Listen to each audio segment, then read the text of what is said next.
Alright, well here's the next one. So up first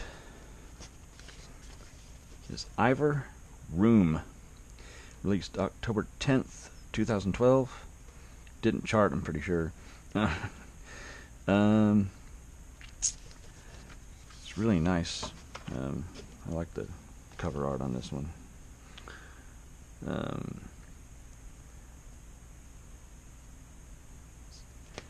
It's kind of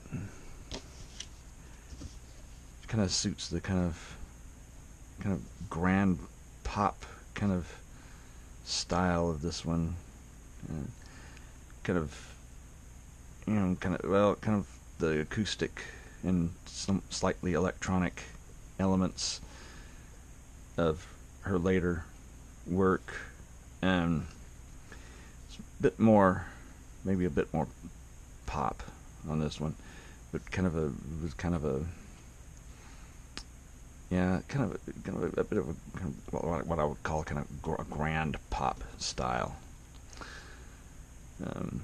This album cover art is really neat. This is her dedication to her father, who passed away, and inspired quite a bit of the writing on this one, especially this song "Far Away." When I say this album has kind of a grand feel to it, I guess I don't really mean, like big and sort of over the top. That kind of. It's actually a pretty intimate album, but it does have a sort of kind of a lush feel. And I mean, it's actually fairly mellow. Ballads and kind of mid-tempo kind of songs, with one notable exception. Most of the songs on this one she actually co-wrote with her husband, who he also co-produced the album with her. He also produced the later two albums, and he did all the arrangements, and he plays keyboards on it. The first song is "Green Garden." Talking about seeing lush. It's a really beautiful song. Some really great singing from her. Very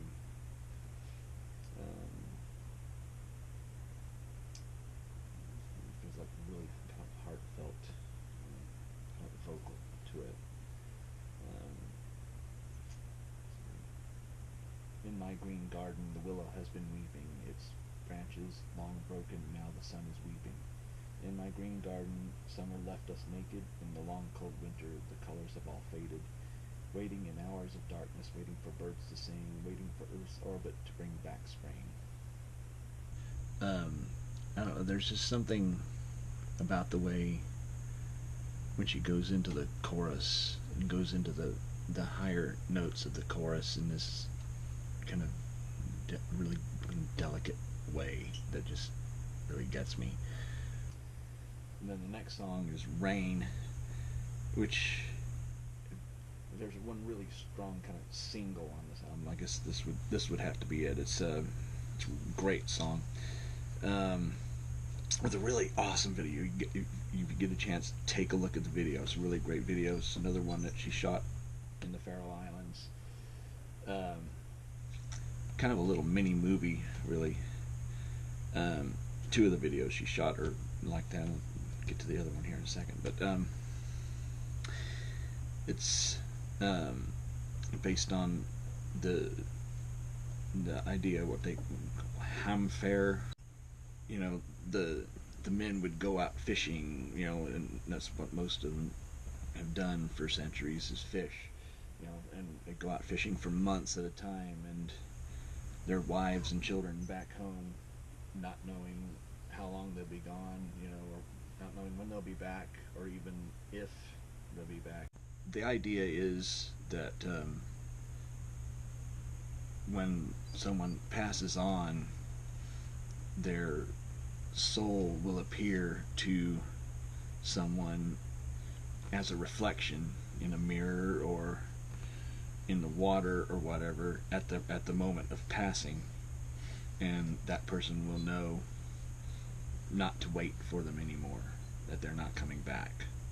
And that's kind of the inspiration for this song, I think. When the water is clear and still like a mirror, I can see you on the surface of on the surface of the river. When it rains, the river runs so deep. In the rain, I weep. It's got just such a really great melody. It's really melancholy and catchy at the same time, and there's also some really great backing vocals. She brought in someone else to sing backing vocals, and they harmonize really well on these bits of the song. The next song is True Love. This is another one where she gave the job. Well, actually, she actually took the lyrics from a poem that someone she knew wrote.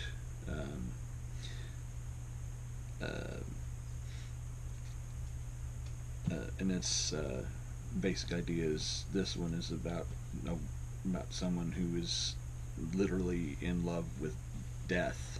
And there's another video for this one that's also very kind of movie-like. It was also shot on the islands, and in fact, it's actually a condensation of a short film. It's about 20 minutes or so. That's also really worth watching. That interestingly doesn't actually include the song, or it doesn't include this record. I think the melody is worked into the score, but the song actually isn't in there. The other weird thing is that Eivor is in the short film, but she's cut out of the music video version, except for one shot right at the beginning. I think you see the back of her head. But anyway, see, come death, she said, come easeful future, death, how I long for your nurture, breathe into me. Come death, only friend, nothing is born of this pain. Take this gift upon thyself, house of pain, this body's too small a chamber, breathe into me. My true lover is with me, whatever is true is with me. It's a really cool song too. One of the things that's really cool about this song is the second half is basically just those last two lines. My true lover is with me, whatever is true is with me. But the way she does it is so cool. I mean, it's really just mostly her singing the words, my true lover is with me. Basically, it's my true lover is with me, my true lover is with me, my true lover is with me, my true lover is with me, my true lover is with me. But every so often, just almost at random, she slips that other line in, whatever is true is with me. It just kind of in random places in that structure, and it just kind of goes on for about half of the song. It's just with the kind of driving rhythm and a really cool piano motif, riff, whatever you call it, running through the whole thing. And the next song is called Boxes. This is basically about her packing up her stuff and moving away from the Faroe Islands to go back to Copenhagen. I guess she'd gone back to the Faroe Islands for a while. She'd been living in Copenhagen for a long time, and then she'd gone back for a while, and now she was going back again, and it was just sort of inspired by that. I am leaving behind my possessions for someone else. I have made a fire of things I don't want anyone to see. I have put little things into boxes. The walls fill the silence with echoes. I have put little things into boxes. I am going on a journey. Maybe someday I'll be returning, and the ghosts in the corners won't be lonely. But what's really cool about this is in the choruses, she does some pretty wild stuff with her voice, with her vocals on this. To me, the impression that I get is like she's building a box out of her vocals to put her stuff in, full of like corners and edges and sides and angles, you know. I don't know how better to describe it than that, but so the next song is my favorite song on here. It's called "Wake Me Up." Um, her voice on this is just amazing. I mean, and the sound and the instrumentation, everything about it is just great. It's I'm definitely going to be playing a clip of this. Um, Wake me up, I need your arms around me, don't ever stop loving me. Uh, it's been way too long since I had you near, it all seems wrong when you're not here. And the chorus, this is where it really takes off. This, I mean, soaring vocals doesn't even begin to describe it. I mean, it's, I don't, like I said, I'm going to play a clip. You'll see what I'm talking about. I can't find my way when you're not around. I'm lost like a bird astray, high above the ground. Tell me that I am only dreaming. Tell me that I am only dreaming. Uh, yeah, I'm just going to have to play a clip of that one.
So then we get to side two, and the first song is the most acoustic song on here. It's the most kind of folkish kind of song. It's called "Far Away."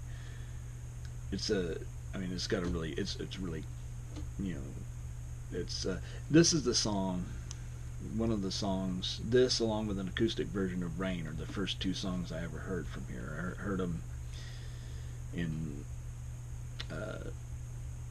Somebody who'd gone there and had done some vlogs and stuff, and they used these two songs in it. But this is the song that's most of all about the passing of her father, and like I think majority of the men in the Faroe Islands, he was a fisherman, and so let's see. Teach me like you used to how to steer a rocking boat like you do. Meet me down at the harbor, let's sail the ocean blue. Far away from here. You are far, far away, but near. And I gotta say, my dad passed away a few years ago, and been a few times when I listen to this song, get kind of, especially when I hear that part about you're far away but near. I don't know. I just, you know. I'll be playing a clip of that one. Yeah, I'm gonna play a clip of that.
And then the next song is probably the most kind of gentle and delicate sort of song on here. It's called I Know.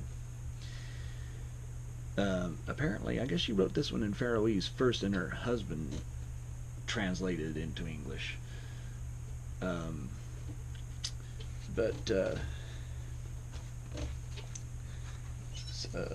think it's him who plays a music box on it, which sounds really awesome on it. The sea will go down in the evening, I know. Like a breeze on my cheek, you'll be leaving, I know. When the last roses are closing, you will be over the ocean, I know, my sweetest love. Now, this album has been getting kind of gradually mellower and quieter, especially over the last couple of songs. And then we get to the next song, Night's Body, and this slide guitar kicks in and basically just rips your face off. This is probably the loudest, consistently loudest, just kind of, well, yeah, the most consistently loud rock song that I think she's done. And it's a badass tune. It's just a badass song. Marilyn Bowering, who is the lady who wrote the poem True Love. This is another one of her poems. And one of the cool things about it is she basically took some of the words and made verses out of them, and a couple of lines she set aside to make the chorus out of them, and then the middle section is just her running through the entire set of words in rapid succession. But it's just a cool song. It's a really cool song. Yeah. Night lay your body down, sun in the west, sun rising. Night lays her body down in the west, star rising in the west. Lay your body down, night rising. Sun lays his body down, night down in the west, star rising. Night's belly full of sun, full of graves in the west. Raven shadowed sun, night rising. That's the entire lyric right there.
Then the next song is the title track, Room.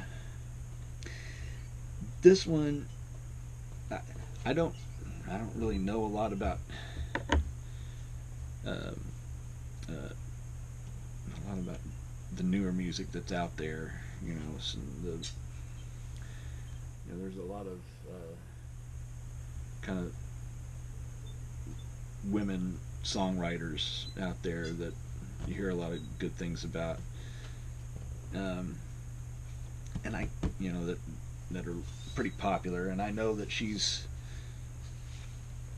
done playlists on Spotify, including work by some of these people. So, but I don't know for sure that this is what they might sound like, but I just get a feeling listening to this song. This is probably influenced by people like them.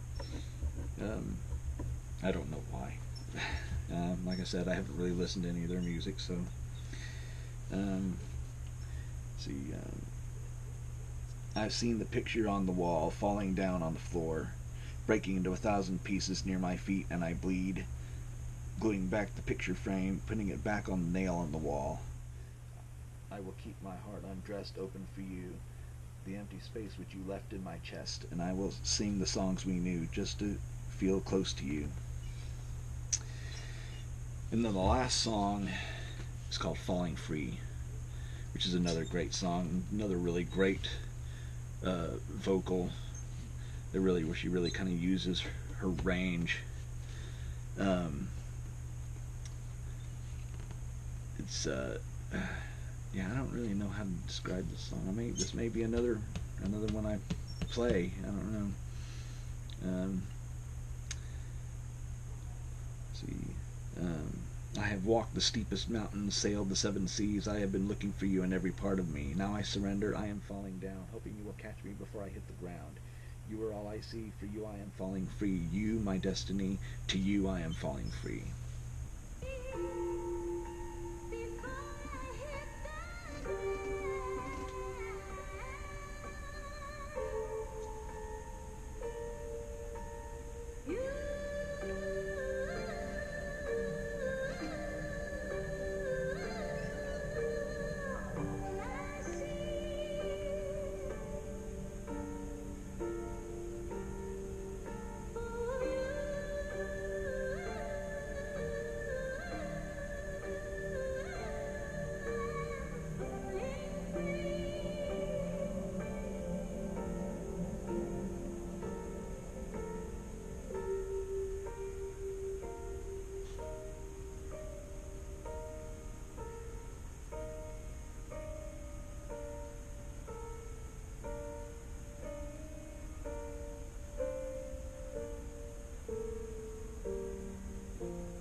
and it's a great way to end an album.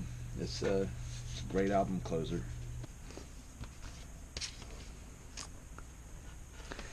And up next,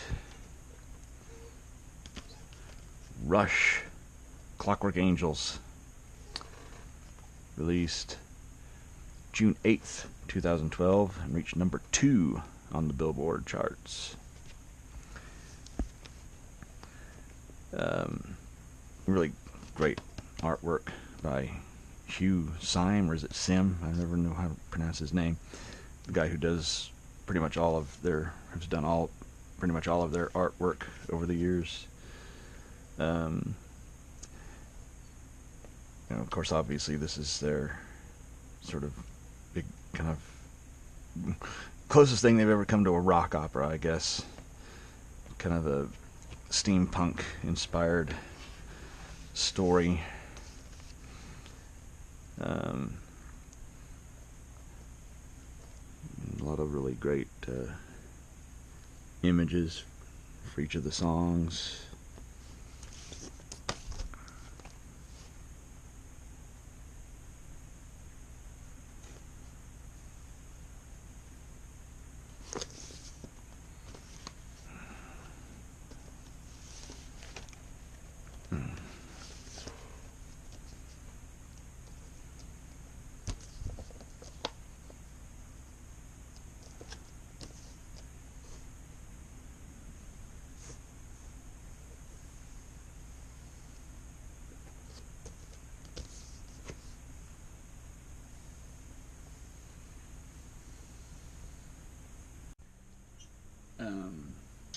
Well, I think people are going to be really surprised and they're going to be kind of scratching their heads,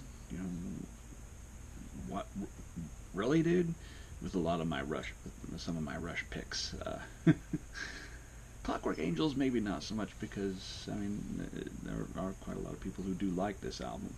Although I don't know that there's a lot of them who would put it in their top 5, like I have. And I'm not sure I can really defend putting it in my top 5, other than just to say that I just love this album. I don't know. It's like if 2112, the piece 2112, had covered the entire album 2112. That's kind of what this feels like to me, except that it's not as good as that would have been, but yeah, it's like that to me. That's kind of how I hear it, how I feel it. The story is just kind of, he's kind of a farm boy who longs to get away and go see the world and have big adventures and stuff. And first song, Caravan, is about his getting that opportunity and taking off. See, on a road lit only by fire, going where I want instead of where I should, I peer out at the passing shadows, carried through the night into the city, where a young man has a chance of making good. This is one of the 2 songs, this one and the next one, that were actually released as a download single, whatever. I think over a year before the album was finished and released. And then the next song is BU2B. It's basically just about how the boy was always taught, by whoever, the powers that be, to just accept your fate and not question things. And it's kind of a subject that seems never far from Neil Peart, the lyricist's, the drummer lyricist's mind. He's always writing songs about that, going at least as far back as Free Will or 2112 for that matter. And this is kind of another song in that line. This is the other song that was part of that early single, or double, or whatever. Both of these songs are really good. But then the third song is the title track, Clockwork Angels, and this is where it kind of gets a little bit more elaborate. It says they really probably haven't sounded this sort of grand and um, since probably the 70s in a way. The boy has arrived in the big city and he's kind of overwhelmed by the sort of outward kind of magnificence of the city, and it's all well, in there's these big gigantic, well, clockwork angels up in the sky, and I guess the idea is that everything is, here is this sort of meant to sort of overawe people and impress with its outward brilliance, to the point where you feel that you think there's something spiritual behind it, but but without really trying to think of what really is behind it. It's kind of hard to communicate, I guess. See,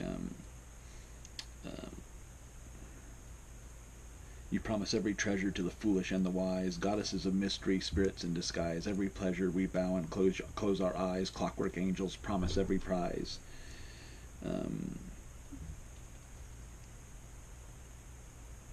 Celestial machinery, move through your commands. Goddesses of mystery, so delicate and so grand. Move to worship, we bow and close our eyes. Clockwork angels promise every prize. Lean not upon your own understanding. Ignorance is well and truly blessed. Trust in perfect love and perfect planning. Everything will turn out for the best. That almost kind of refers back to the previous song, BU2B. But that section right there is one of the coolest parts of the song in terms of the production. It's kind of trippy little kind of detour in the song. So then we go to side 2. Actually, at the end of that song is a little kind of subsection called the Peddler 1, which is just a voice whispering, "What do you lack?" The peddler is a character in the story. And then we go to side 2, and the first song is The Anarchist, which is another character. This is a character who's developed a deep sense of anger, kind of at the world. I don't know. I guess he feels like he's always been kind of left out, and not a part of things, and I don't know. I lack their smiles and their diamonds. I lack their happiness and love. I envy them for all those things I never got my fair share of. The lenses inside of me that paint the world black, the pools of poison, the scarlet mist that spill over into rage, the things I've always been denied, an early promise that somehow died, a missing part of me that grows around me like a cage. That's probably some of the best lyrics I think Niels wrote right there, actually. And the song definitely kind of gets that feeling of anger and rage. And then the next song is called Carnies. The main character, takes a job in a carnival, and it's the one song on the album. Tune-wise, is great. Lyric-wise, it's a bit narrative heavy. This one thing that this album has managed to avoid that a lot of rock opera type albums, kind of the pitfall they kind of fall into on occasion. And this one largely kind of steers clear of that. In fact, the story almost kind of goes away before, like probably about halfway through side 3, and after that it's just the thoughts of the character. But this one is a bit heavy on the narrative. It's just basically the anarchist enters the carnival and basically throws a bomb into the proceedings, and the main character actually catches the thing and nearly gets taken down when people think that he's the one who was going to detonate the bomb, but anyway. And then the third song on side 2 is Halo Effect. This is one of the prettier songs on there. It's a ballad, um, and quite a bit of orchestration on this album. A lot more than you normally hear on a Rush album. I mean, there have been some songs in the past where they had orchestrations on them, but this one is probably their most heavily orchestrated album. It's got several orchestral arrangements on it. This is a really good song. It should have, well, I mean, I say it should have been a single. It probably wouldn't have made any difference. Rush never has hit singles, but anyway, basically about a doomed love affair. Let's see. What did I care, fool that I was, little by little I burned, maybe sometimes there might be a flaw, but how pretty the picture was back then. What did I do, fool that I was, to profit from youthful mistakes? It's shameful to tell how often I fell in love with illusions again. So shameful to tell just how often I fell in love with illusions again, a goddess with wings on her heels. Then we go to side 3, and the first song is 7 Cities of Gold. Apparently he managed to escape the carnival and escape all that madness, and he's gone looking for some mythical city of gold. You know, it's actually based on a real life myth here on Earth, Cibola, and basically it's just about him going into this beautiful but very dangerous place. It's and nearly dying there.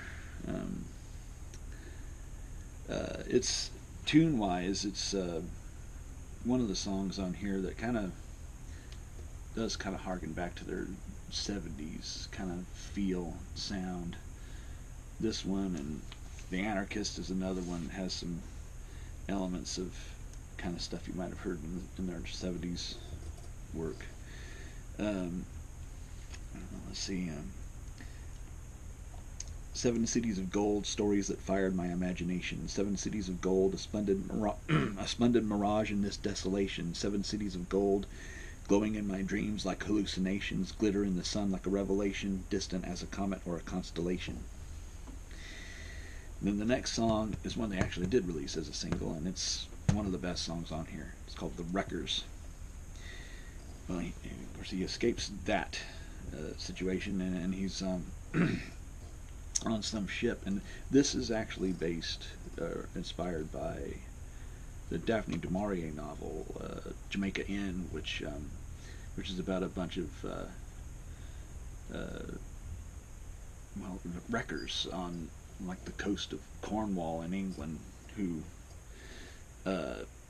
they would cover up or douse the lighthouse light, the light that guides ships in, keeps them off the rocks, and light a phony light over by where the rocks are and lead the ships into the rocks to wreck, and then they'd go on board and kill everybody and take all the loot. And basically this is the same setup, but in this steampunk kind of world. But as usual with Neil Peart, there's kind of an underlying theme here. Let's see.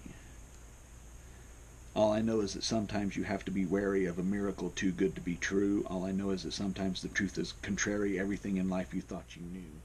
All I know is that sometimes you have to be wary because sometimes the target is you. The breakers roar on an unseen shore in the teeth of an icy grave. The human chain leaves a bloody stain washed away in the pounding waves. And the next song is Headlong Flight. This is probably the kind of the most intense rocking song on here, and it's one of the definitely one of the better ones, and it was one of the songs they kind of highlighted. It was the song that came out just ahead of the album, um, and it's just basically about him not being, you know, wishing that he could do it all again. That's one of the main lines in there. I wish I could do it all again. It's but it's the one song more than any other though that definitely takes you back to their 70s work, stuff like Bytor and the Snow Dog, and things like that. But it's an intense hard rock song. I mean, just a great tune. I have stoked the fire on the big steel wheels, steered the airships right across the stars. I learned to fight, I learned to love and learned to feel. Oh, I wish that I could live it all again. And there's a thing called the Peddler 2, which I guess is supposed to be just another thing with the peddler voice whispering, "What do you lack?" But I have not found it. I mean, I don't hear it. I don't hear it at the end of Headlong Flight or at the beginning of the next song. I don't hear it. It shows it right here, right there. But I don't hear it. So anyway, so we go on to side 4, and the first track is BU2B2, which, if I'm not mistaken, I think is just an orchestral backing with Getty singing on it. There might be some other band instrumentation on it, but I think that's pretty much it. It's only about a minute and a half. It's just kind of a reprise of BU2B, but more kind of downbeat, and it's basically about just kind of the disillusionment and loss of faith that he's experienced over all the crazy events of his life and all the grief and tragedy and everything, and which, of course, if you know anything about the Rush history, there's a bit of that in there, especially in Neil's story. But just kind of picking up and carrying on.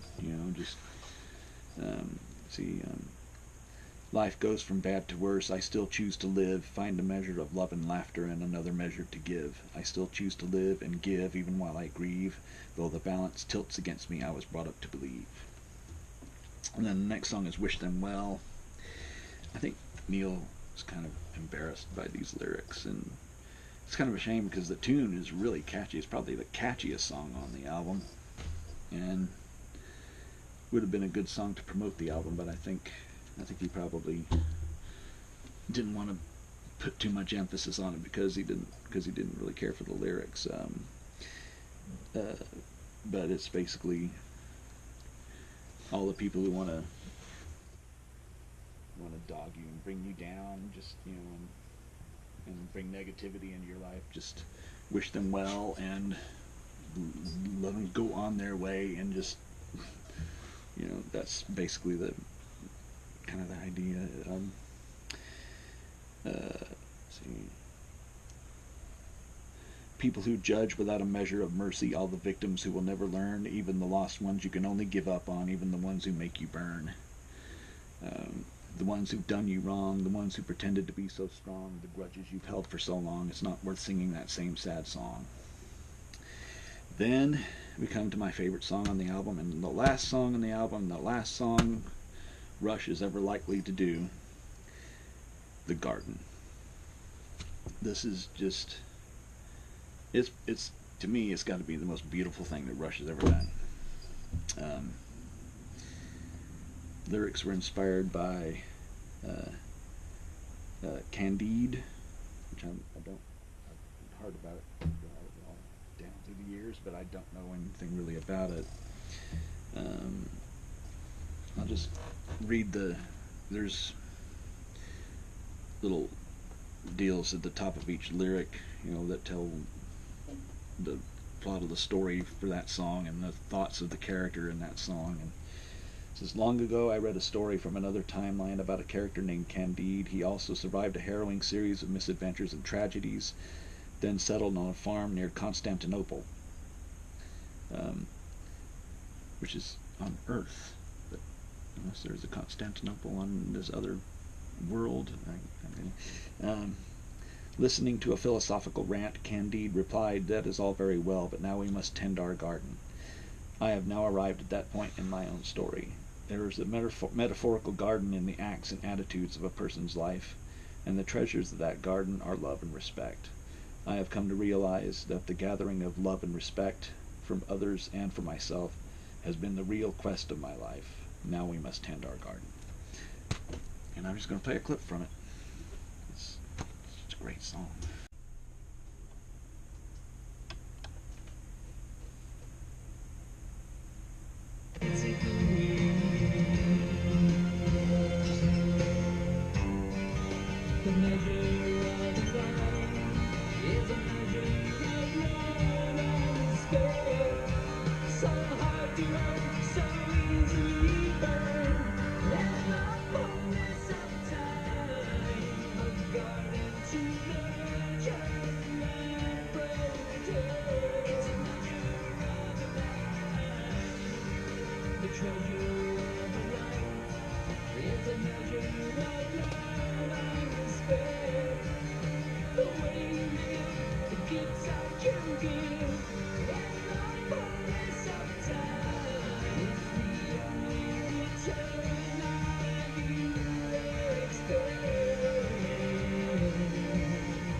Future disappears into memory,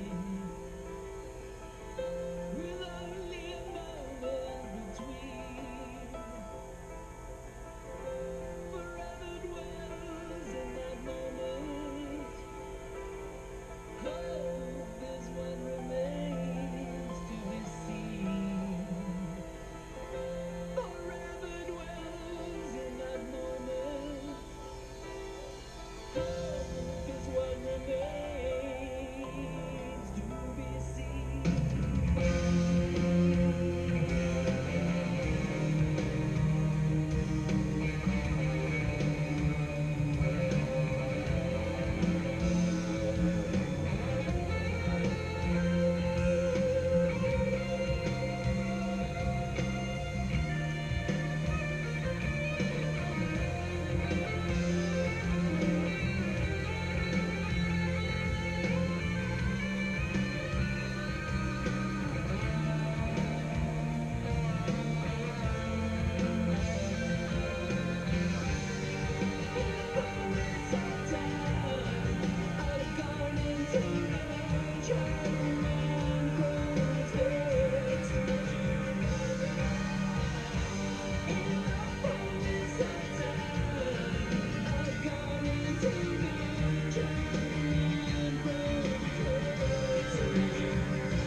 And the next one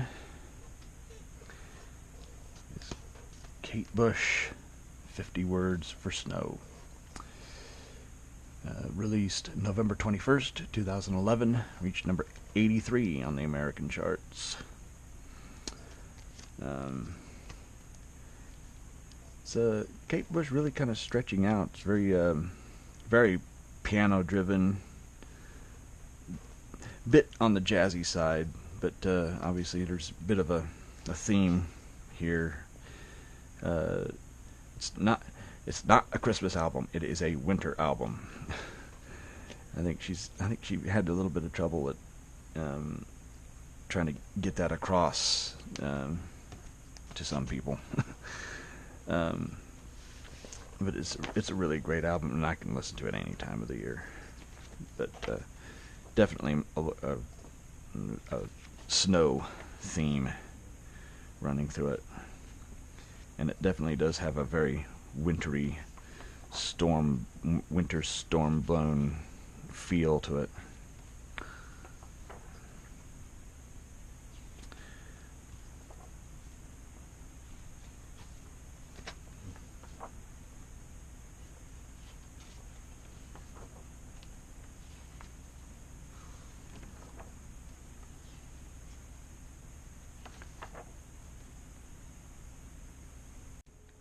This album is Kate at her most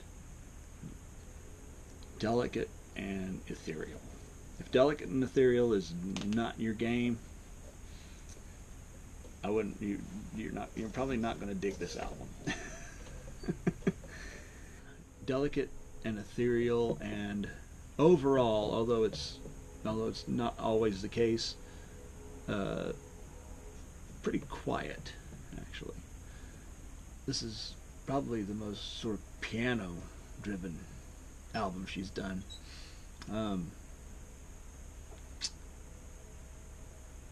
And songs are quite long.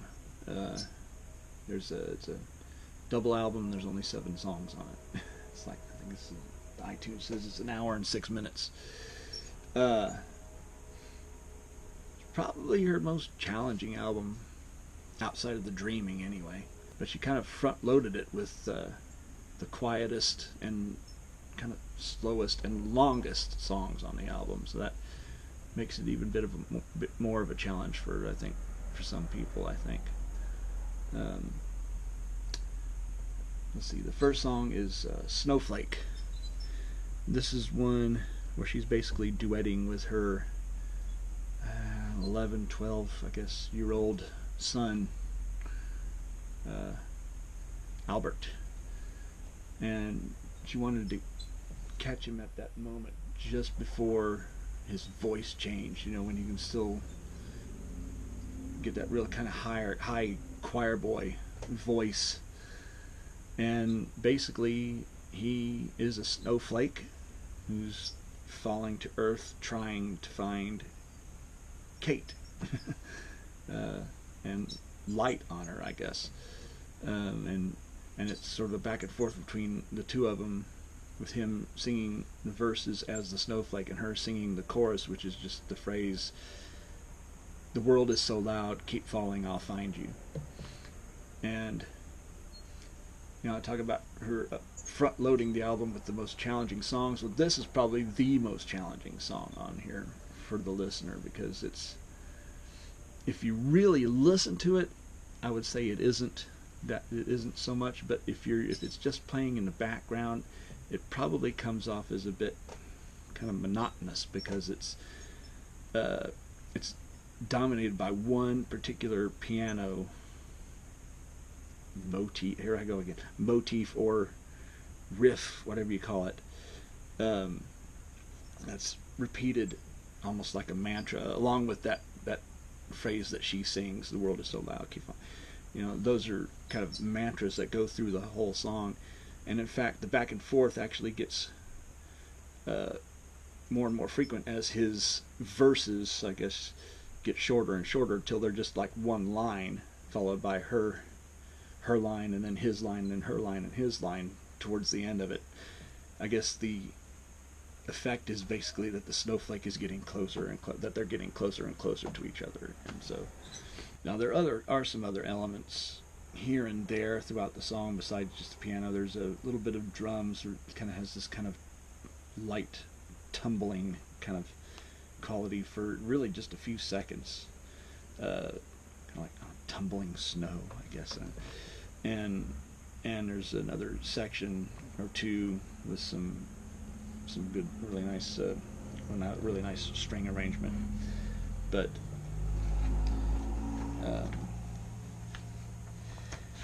the lyrics are what really kind of bring it to life and really kind of paint the picture in this song. "I was born in a cloud, now I am falling. I want you to catch me. Look up and you'll see me. You know you can hear me." And then, "I can see horses wading through snowdrifts. My broken hearts, my fabulous dances, my fleeting song, fleeting. Uh, I can hear people. I think you are near me now. We're over a forest. It's midnight at Christmas. You know. Okay, so there's a reference to Christmas on the album.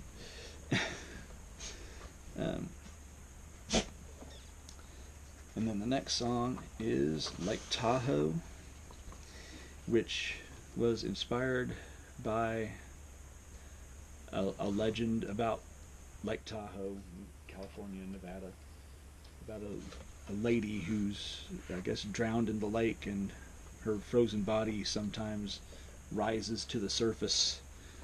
Um, but this song, actually, the first part is a description of that legend. You know, imagining the lady rising up from the lake, you know, with her dead doll-like eyes, and then the second half, then all of a sudden she switches to the lady's dog, and the dog is now old and frail and can't do the kind of things that used to do, like running around and stuff. But it catches him in a dream where he is dreaming that he's running through the woods looking for the woman. Then he hears a voice, and it's her, and and all of a sudden he gets to come home for the first time in years or whatever, I guess. And but thankfully she leaves him in his dream. We don't see the moment when he wakes up and realizes that none of that is true. Uh, but it's a really interesting arrangement. There's this time it's another kind of vocal back and forth between her and a couple of guys singing, but they're singing in a higher register than she is, which makes for a really kind of haunting effect. It's about 11 minutes long, but it's definitely worth the time. There is a bit of a kind of a build up towards the end of it. See, just like a poor porcelain doll, her eyes are open, but no one's home. The clock has stopped. So long she's gone. No one's home. Her old dog is sleeping. His legs are frail now, but when he dreams, he runs along long beaches and sticky fields through the spooky wood looking for her. There's a really great moment in this song where she sings the lines, just like a poor porcelain doll, her eyes are open, but no one's home. But she sings that first line, just like a poor porcelain doll, and hits a piano note, and it then just holds it and holds and holds and holds and just like holds and holds, and then you hear the very light sound of cawing birds flying in the background, and then back into it, and her eyes are open, but no one's home. You know, I mean, this album is full of little moments like that.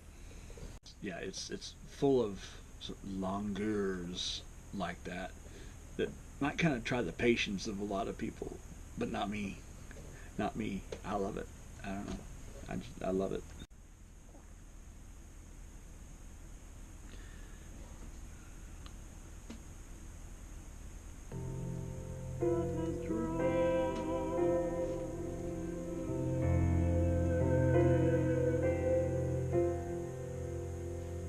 Just like a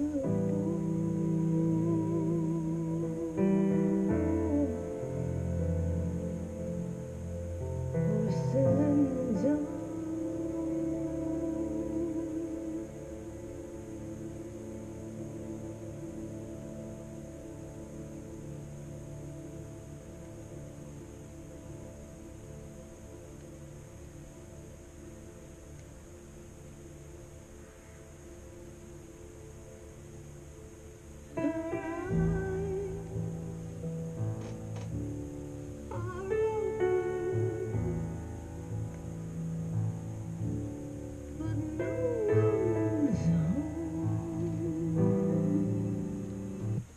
I just had to play it.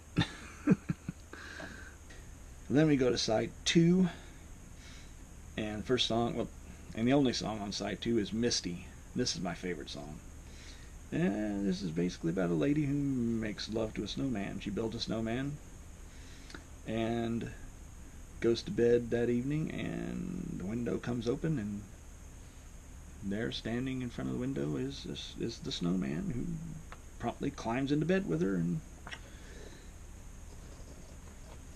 but this one has a really, the arrangement on this one really is really great. I'm probably gonna have to play a clip. It's not really gonna give you an idea of the kind of the build up in this one, but because it's such a long one, I'm obviously not gonna play the whole thing. But see, he won't speak to me. His crooked mouth is full of dead leaves, bits of twisted branches and frozen garden, crushed and stolen grasses from slumbering lawn. He is dissolving, dissolving before me, and dawn will come soon. What kind of spirit is this, our one and only tryst?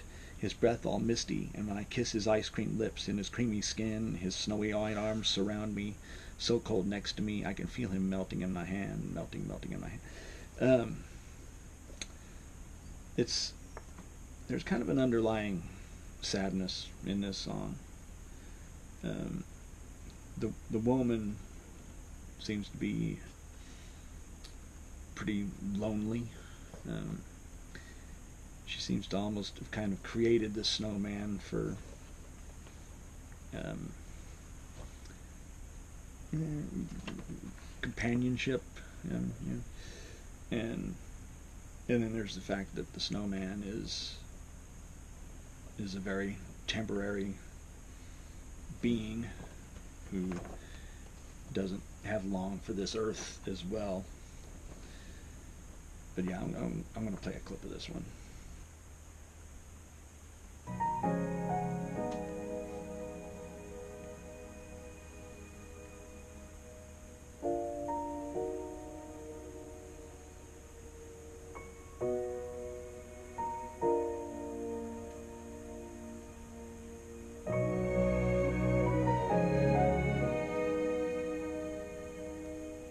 So cold next to me.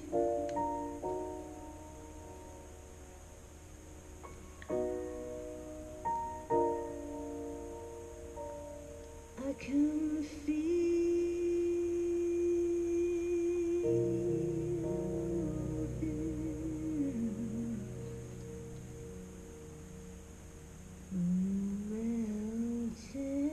in my hand.